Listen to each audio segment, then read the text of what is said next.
Welcome to Reformed Thinking. We apply rigorous scrutiny to the world's most pressing issues, analyzing the structure of arguments and extracting the essential insights hidden beneath layers of public rhetoric. Today, we are taking a deep dive into a region that has, for over a decade now, served as the geopolitical flashpoint of Eastern Europe, the Donbas. It really has. It's an area defined by persistent conflict and these competing claims over sovereignty and identity.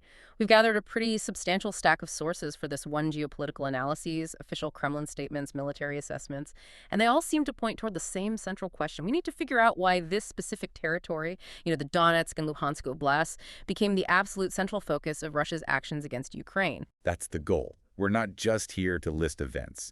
We want to really extract the core strategic reasons behind it all. It's so important to distinguish between Russia's stated justifications, what Moscow tells the world it's doing, and then the underlying strategic motives that are actually driving policy. Our mission here is to understand how Donbas operates, not just as, a piece of territory to be seized, but as a crucial instrument for Russia's much larger goals. That's a great way to put it, an instrument. The sources consistently present Donbas as this intersection point where geopolitical necessity, military pragmatism, and ideological ambition all powerfully converge. So for you, the listener, trying to make sense of the last 10 years, the big question is this. Why did this one particular heavily industrialized heartland become the strategic focal point for reshaping Eastern Europe and really for challenging Ukraine's very sovereignty? And to answer that, I think we have to begin where the conflict itself began back in 2014 with the birth of that strategic instrument. Okay, so let's unpack this sequence of events. It's absolutely fundamental to understanding the whole leverage dynamic that came later. The geopolitical rupture in Ukraine, the one that really paved the way for the conflict, it didn't start with fighting. It started with a political decision in late 2013. President Viktor Yanukovych, who was, under significant pressure from Moscow, he abruptly decides to back away from signing this crucial EU association agreement. And that one move proved to be the catalyst. Oh, completely. It sparked mass protests, what became known as the Maidan, or the Revolution of Dignity. And we're talking hundreds of thousands of people in the streets. These demonstrations went on all winter. They eventually culminated in Yanukovych fleeing Kyiv and a new pro-Western government being formed in February 2014. This was a sudden political earthquake in Kyiv, and it created this strategic vacuum that Russia was clearly prepared to seize. Prepared is the word. They moved with calculated speed and precision. Within just weeks of that upheaval in Kyiv, Moscow was already orchestrating the seizure and annexation of Crimea. And the sources really detailed the process. First, you have the sudden appearance of these armed men with no insignia, the little green men, as they were called. Who were later acknowledged to be Russian forces, of course. Of course. And that was followed by a, let's say, highly questionable local referendum. Its results were just decisively rejected by the international community. But for Moscow, the rapid seizure of Crimea was a success. It set a precedent that swift destabilization could get you immediate territorial gain. And that success in Crimea immediately preceded the conflict that then emerged in Donetsk and Luhansk. But, and this is a key difference, the Donbas conflict unfolded very differently. It wasn't a neat conventional invasion and seizure like Crimea. No, the analysis describes it as a hybrid conflict. It was a strategic gray zone where the lines of responsibility were, they were deliberately obscured. Exactly, and this is where you see those specific mechanisms of internal leverage beginning to form. The initial conflict involved armed takeovers of administrative buildings in major cities, the really rapid declaration of these separatist people's republics, the so-called DPR and LPR. It was a messy blend of some internal dissatisfaction, yes, but that was being mixed with very clear external support. This was far more than just some organic dissent. It involved significant Russian information operations designed to fuel local grievances, plus the rapid introduction of imported fighters, money, and, sophisticated military gear. And analysts point out that this mixture of covert external support with a kind of manufactured internal uprising made the conflict operationally convenient and, crucially, politically deniable for Moscow for a long time. Right. Now, Ukrainian forces, they were initially able to score some meaningful gains in the summer of 2014. They were trying to restore control. But the sources are very explicit here. The balance of power shifted dramatically. It shifted because of sustained, decisive Russian military intervention and material support, especially near the end of that summer.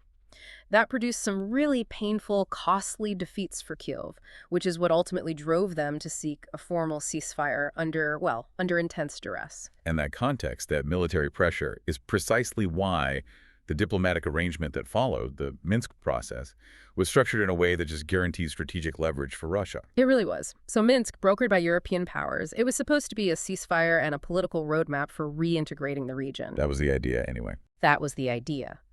And while it did reduce the intensity of the fighting from the highs of 2014 and 2015, its actual legacy was the creation of this persistent mechanism of strategic vulnerability for Ukraine.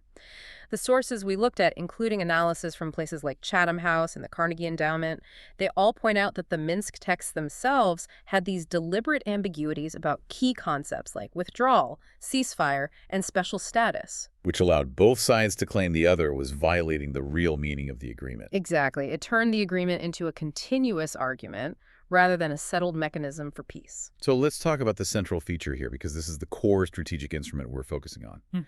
It was the deeply flawed sequencing of political steps versus security steps in the Minsk II framework. Yes. Under this framework, Ukraine was compelled to move toward the political steps first. They had to implement constitutional changes, granting special status to the occupied areas, and then hold local elections there.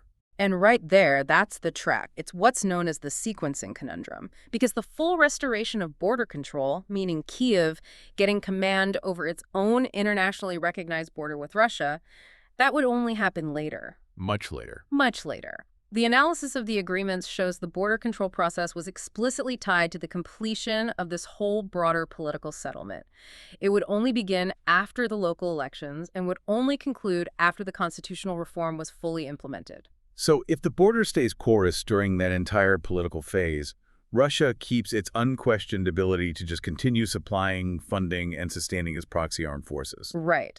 Which meant any elections would be conducted under coercive conditions. They would be fundamentally illegitimate in the eyes of the Ukrainian government and, most international observers. It effectively allowed Moscow to maintain military pressure while demanding these irreversible political concessions up front. And the specifics of the special status provisions only tighten that leverage.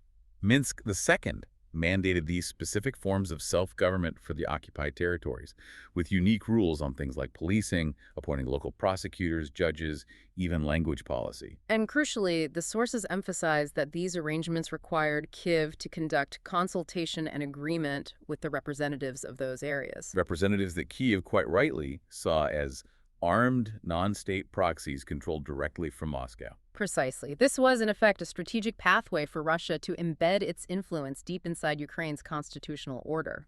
Russia was trying to use Minsk not just to stop the fighting, but to permanently constrain Ukraine's sovereign choices, especially any move toward NATO or the EU. So by demanding Kyiv consult with these Russian-backed entities on national policy, they were essentially trying to install a permanent political veto mechanism inside Ukraine itself. By the early 2020s, you can see that Donbas had truly become this durable, high-pressure mechanism. It was an unresolved conflict draining vital national resources, deeply polarizing Ukrainian politics, and just generating constant uncertainty about the nation's final borders. So the core dispute wasn't just about territory anymore. It was about two mutually exclusive ideas of sovereignty.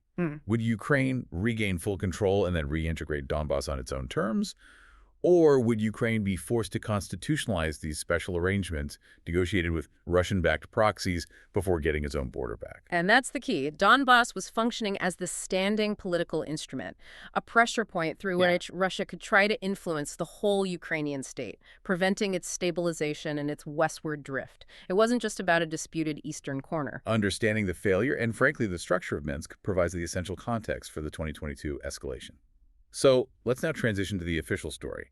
What Moscow says it is doing and why. Okay, so when you look at Russia's official narrative, the conflict is never, ever framed as conquest or an invasion. It's consistently presented as a morally compelled, purely defensive intervention that Moscow is forced into. And that rationale is absolutely essential. It's the framework they use to justify the war to their own domestic audience, to shape all their negotiating demands, and to, aggressively contest any international condemnation by arguing about the very nature of the conflict itself. They cast it as liberation versus occupation. Right. And the most condensed, most aggressive statement of this public case came in that televised address on February 24th, 2022, when the operation was announced. Vladimir Putin framed the move as an urgent, necessary response to an alleged crisis in Donbas. He stressed the immediate need to protect the people there. And he used some incredibly inflammatory and, frankly, unsubstantiated claims of systemic abuses against Russian-speaking populations. He repeatedly deployed the very loaded and serious rhetoric of genocide. The sources confirm this was a very deliberate legal and moral maneuver. That rhetoric was used to portray Russia as acting in justifiable self-defense, not just against alleged dangers inside Donbas, but also against alleged NATO expansion and the supposed transformation of Ukraine into a hostile Western forward operating base. And that speech also introduced those key concepts: demilitarization, removing Ukraine's ability to defend itself, and denazification. These were terms intended to depict Ukraine not just as a rival, but as a dangerous, ideologically corrupt regime that required forceful correction. Yeah, and that leads to the second key pillar of their narrative structure. This is the claim that Russia had exhaustively pursued and, well, exhausted all peaceful options. Right. Moscow consistently argues that the post-2014 Ukrainian state was illegitimate to begin with, having come to power through what they call an unconstitutional coup. And then they invoke the Minsk agreements. Exactly. They aggressively invoke Minsk as proof that Kyiv failed to meet its obligations, that it wouldn't implement the political steps. So they argue Russia was left with no choice but to intervene on behalf of the newly recognized separatist entities, the DPR and LPR. It's a textbook attempt to shift the moral and legal burden of aggression. By insisting they only acted after diplomacy failed, Moscow casts itself as the party that was seeking peace, while framing Ukraine, with Western encouragement, they'd say, as the party refusing peace and escalating the conflict. It's a carefully constructed legal and moral defense, even if it's been rejected internationally. But the narrative goes so much deeper than just these immediate security claims. Beneath all this lies a much older, much more powerful historical identity argument. And you can see it detailed extensively in Putin's July 2021 essay on the historical unity of Russians and Ukrainians. That essay is really the comprehensive ideological preface to the entire operation that followed. It's a document that deserves specific attention. It really does, because it sets the terms of reference. In this very long essay, the argument is meticulously built that Russians and Ukrainians share a single historical, spiritual, and civilizational origin. Putin argues that modern Ukrainian statehood, especially post-Soviet statehood, is essentially artificial. He claims it was shaped by deliberate anti-Russian forces, by Western manipulation, and even by, historical errors made by early Bolshevik leaders like Lenin, who, he argues, incorrectly drew borders and promoted these non-Russian identities. And the practical logic that flows from that historical argument is crystal clear. It works to delegitimize Ukraine's independent, sovereign geopolitical orientation. If Ukraine is fundamentally not a separate nation, then its desire to align with the West against Russia isn't seen as a legitimate sovereign choice. It's seen as an artificial, hostile project orchestrated by outside powers. Exactly.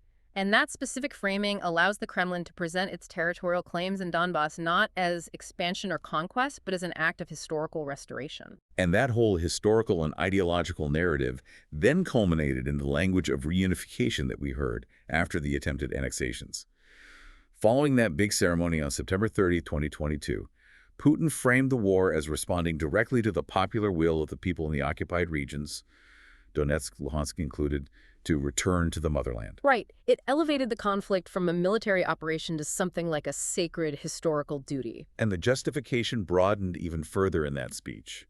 The war was repositioned as part of this larger existential struggle against what Moscow calls Western domination. Russia positioned itself as the defender of a multipolar world, resisting a so-called predatory colonial system imposed by the West. But even within that grander geopolitical narrative, Donbas always remained the crucial symbolic heart of it all.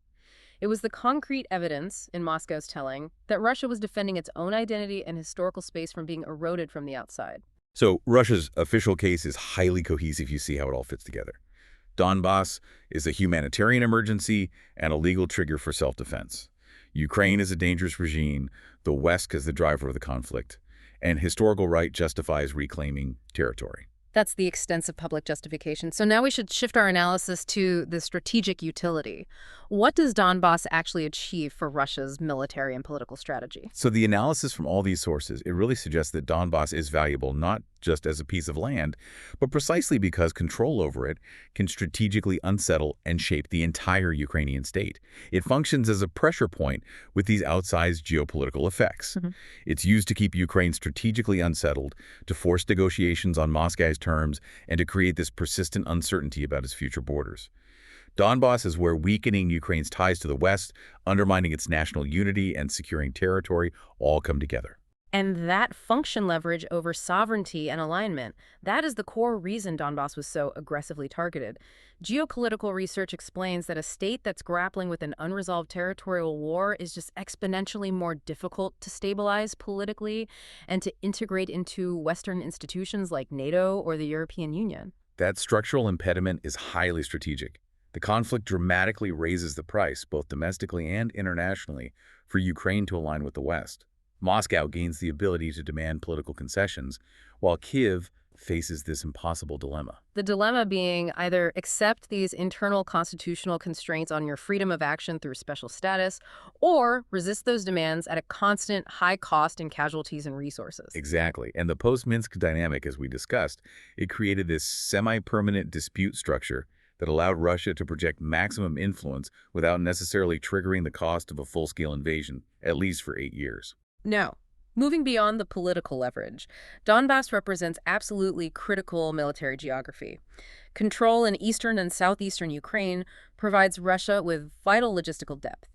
It consolidates a contiguous operational zone linking Russia proper to the occupied south and, most crucially, to Crimea. This is the concept of the land bridge, and its strategic value really cannot be overstated. Before the 2022 operation, supplying the Crimean Peninsula was heavily reliant on the Kerch Strait Bridge, a single highly vulnerable connection on sea routes. Right, a single point of failure. A huge one. Securing the land bridge through Donbas and the southern coast gives Russia massive logistical redundancy. It allows for faster, more secure movement of heavy equipment, troops, supplies to Crimea in the south. This corridor makes their territorial control in the east and south militarily sound, guaranteeing they can sustain future operations. And this inherent military importance is demonstrably reflected in Russia's consistent operational objectives. Battlefield assessments, like the ones from the Institute for the Study of War, or ISW, they consistently confirm that securing the entirety of Donetsk Oblast remains a concrete, high-priority operational objective. So it's not just talk. Not at all. That objective aligns perfectly with Moscow's public rhetoric of liberating the entire Donbas. The grinding, attritional character of the fighting in this region, it really reflects the deep-seated, non-negotiable nature of this aim. And we also have to consider the role of ideological reinforcement and narrative utility. When the Kremlin repeatedly talks about historical unity and frames the Ukrainian nation as artificial, seizing and claiming Donbas is framed domestically not just as a military success, but as a historical restoration, an act of return. And that narrative provides powerful emotional justification for the conflict. It has a tangible effect on strategic resolve. If the state tells its population that this territory is historically theirs and must be defended as part of the national heritage, the political cost of giving it up just skyrockets. It makes compromise look like betrayal. Precisely. The ideology helps cement the strategy. It transforms any potential compromise into a political betrayal, which raises the hurdle for any leader who might be contemplating a withdrawal. And we can't disregard the crucial domestic regime benefits either. In a long, costly, resource-intensive war, Donbas provides tangible deliverables.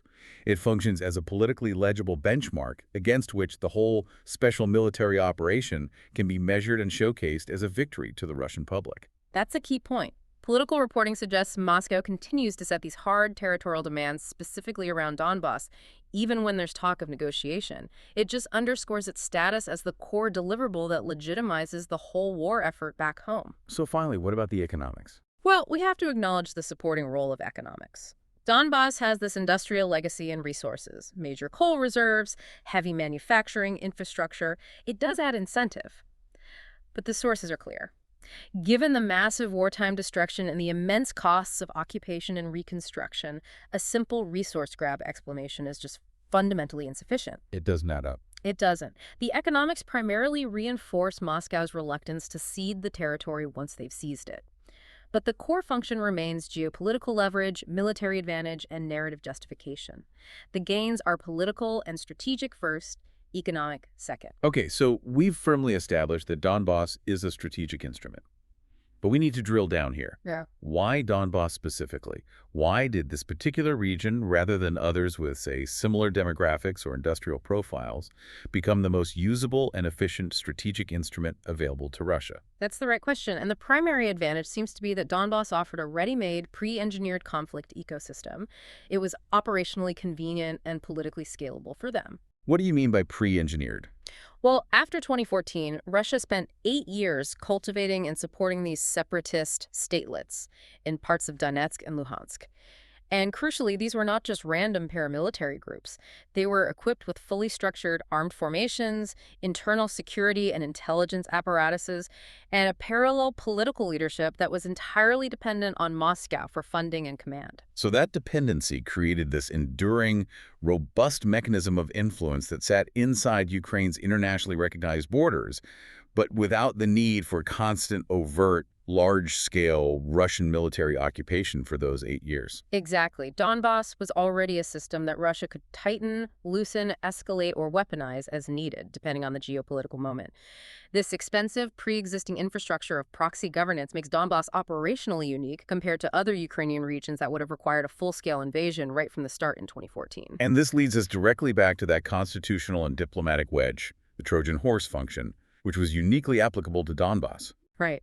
The Minsk framework, which addressed Donbas specifically, was designed to allow Russia to convert its facts on the ground into political architecture. It was an attempt to constrain Ukraine's sovereign choices from the inside. This is the infamous Minsk conundrum we hear about. Analysts widely described it as Russia's attempt to fundamentally torpedo Ukraine's westward integration by entrenching these Russian-controlled entities constitutionally. Yeah. By granting these entities special status and a perpetual veto over national decisions that concern their area, Russia was trying to paralyze Kyiv's ability to chart an independent course toward NATO or the EU. It was a strategy for internal political constraint masquerading as a peace deal. Okay, beyond the political and the proxy structures, let's talk geography. We can't overlook the critical geographical consequences of Donbas. Not at all. Donbas is not just some region on the eastern frontier. It's geographically consequential because Donetsk Oblast includes a substantial portion of the Sea of Azov coastline, along with the crucial deepwater port city of Mariupol. And control of Mariupol, which was secured early in the 2022 operation, that's what enabled the physical creation of the land bridge, a single, contiguous logistical route running from the Russian border through Luhansk and Donetsk and down toward Crimea and the occupied south. That coastline is vital for military movement, for international shipping, and for denying Ukraine access to key maritime space. So controlling the Sea of Azov, which is facilitated by controlling the Donbas coast, it allows Russia to effectively transform that entire sea into an internal reservoir. That drastically complicates Ukraine's economic and security position in the south. It does. Donbas, therefore, functions as a true geopolitical hinge. It connects Russia's Eastern war aims, the liberation of the republics, to its broader Southern war aims. It consolidates what could have been disparate military campaigns into a single, cohesive operational zone. That is a geographical advantage that just couldn't be easily replicated elsewhere in Ukraine. And finally, there's the narrative side. Donbas is uniquely narratively usable. The Kremlin had 8 full years, from 2014 to 2022, to cultivate it as the original grievance, the primary humanitarian pretext. Moscow could consistently point to a pre-existing, ongoing war and civilian suffering to justify the 2022 escalation. This made the full-scale operation much easier to sell domestically as a required response to a persistent crisis, rather than what it was, an unprovoked land grab. So this deep and long-standing narrative cultivation, when you combine it with the military and political advantages, it provided the necessary pretext to harden Russia's objectives. Exactly. As military assessments confirm, Russia's continuous operational focus on capturing the entirety of Donetsk Oblast aligns perfectly with the political rhetoric of liberation. Donbas is the place where Russia's proxy infrastructure, its political wedge strategy, its southern corridor geography, and its central mobilizing war story all converge. So we have the history, the public case, and the strategic utility. Our final section here has to look at the convergence of evidence to answer a critical question. Is Donbas still central to Moscow's strategy?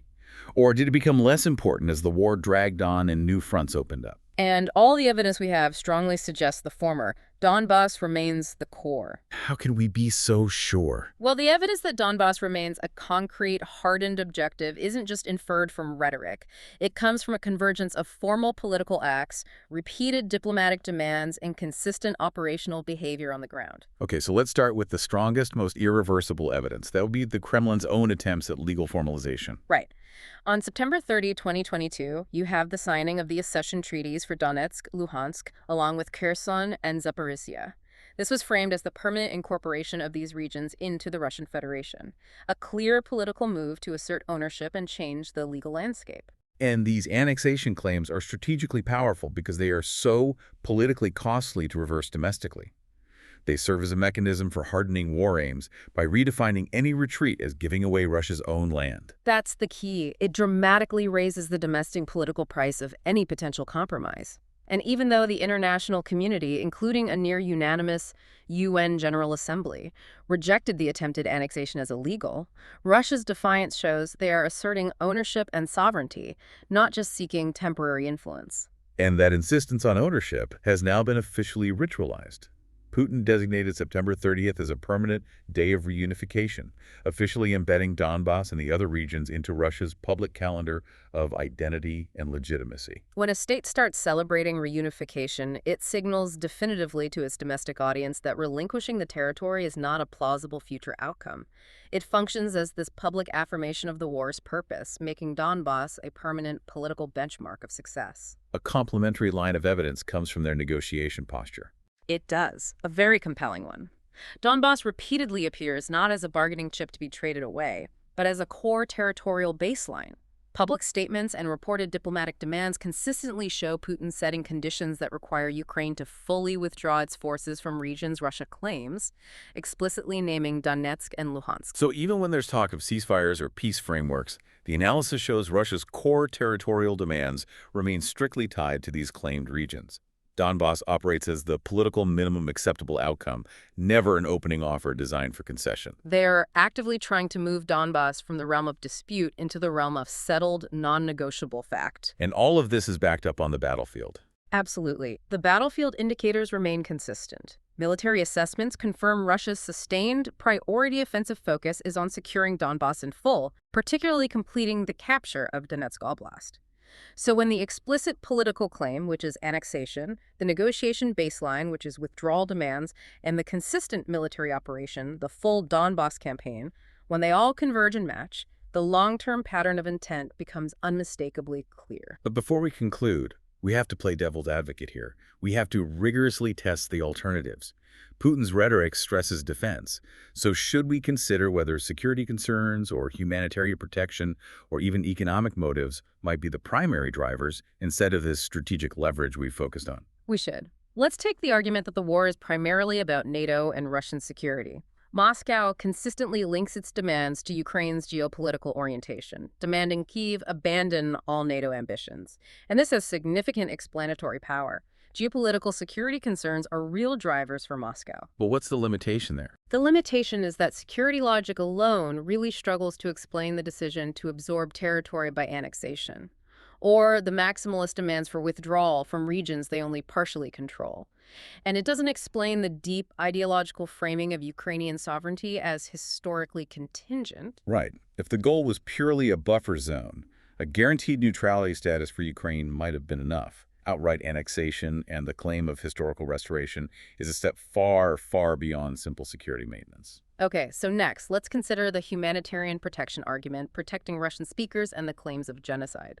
While the Donbas conflict certainly caused human suffering, the Kremlin's deployment of the genocide claim as a legal justification has been decisively rejected internationally. And it's worth noting that Ukraine immediately initiated proceedings at the International Court of Justice, the ICJ, to legally challenge Russia's misuse of the 1948 Genocide Convention as a pretext for using force. And the logical limit here is crucial. Even if you accept that civilians suffered, which they did, that suffering alone does not logically require the aggressor to then annex the territory or demand the complete reordering of the victim state's sovereignty.